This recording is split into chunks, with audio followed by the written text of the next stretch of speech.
You're listening to the Chapter a Day Bible Study. I'm John Stange, and today we're in Deuteronomy 16, the feasts of Passover, weeks, and booths. Deuteronomy 16 invites us into a pattern of remembrance, worship, and justice.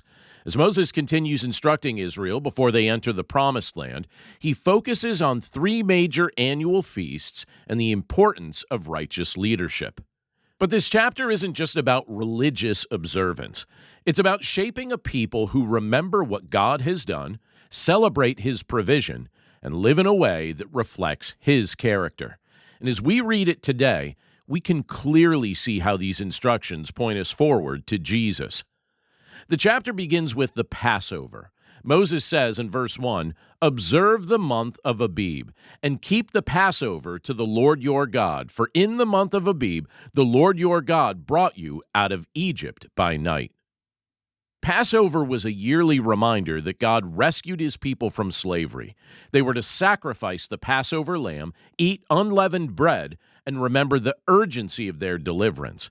Verse 3 says, "You shall eat no leavened bread with it. 7 days you shall eat it with unleavened bread, the bread of affliction, for you came out of the land of Egypt in haste." This reminder was meant to be intentional, physical, and deeply personal. Every bite was meant to remind them, God brought us out. And as we read it today, it's impossible not to think about Jesus.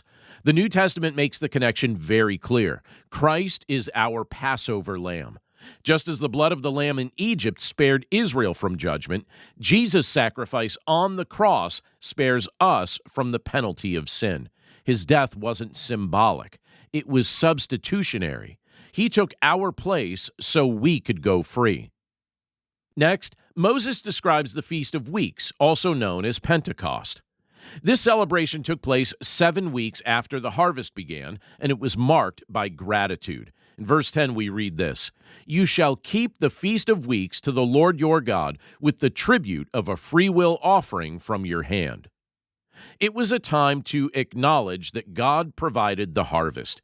The people were to rejoice together, bringing offerings that reflected the blessings that they had received. What's especially meaningful here, though, is who was included. Verse 11 says, "They were to rejoice with your son and your daughter, your male servant and your female servant, the Levite, the sojourner, the fatherless, and the widow who are among you." So this wasn't a private celebration. It was communal, inclusive, and generous.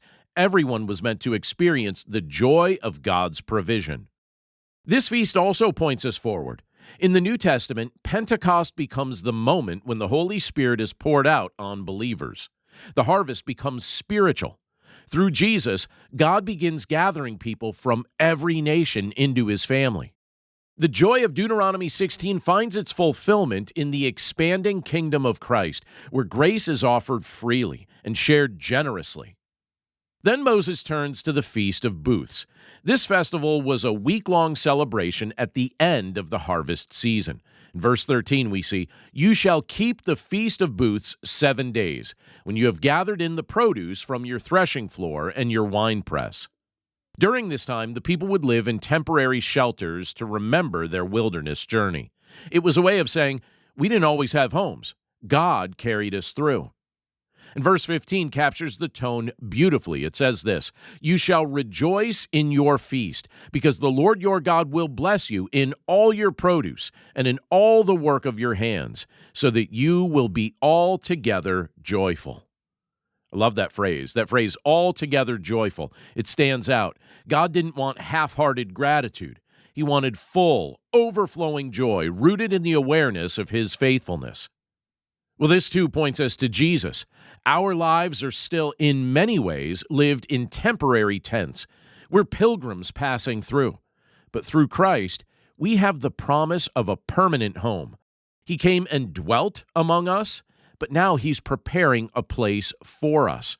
Well, the Feast of Booths reminds us that while this world isn't our final destination, God's presence is with us every step of the way. And after describing these feasts, Moses gives a simple but powerful summary. In verses 16 and 17, he says this, 3 times a year all your males shall appear before the Lord your God. They shall not appear before the Lord empty-handed.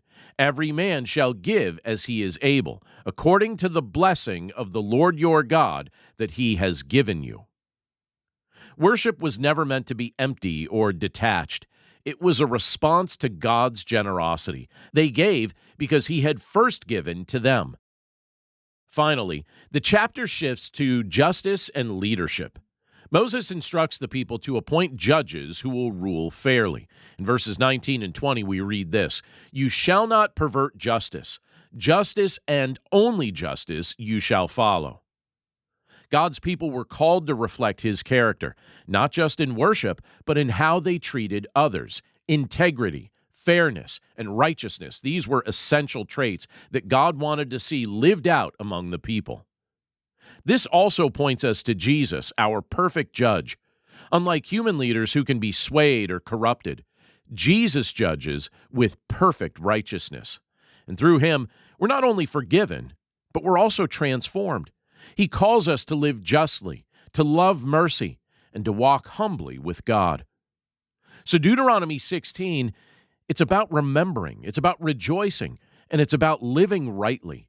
It calls God's people to look back at his faithfulness and to celebrate his provision in the present and to also live in a way that reflects his holiness. But it's also a chapter that points us forward. Every feast, every sacrifice, and every act of worship finds its fulfillment in Jesus. Jesus is our Passover lamb who rescues us. Jesus is the Lord of the harvest who fills us with his Spirit. And he's also the one who dwells with us now and promises us an eternal home. Jesus is the righteous judge who leads us in truth. So, as we reflect on this chapter today, we aren't just remembering Israel's story.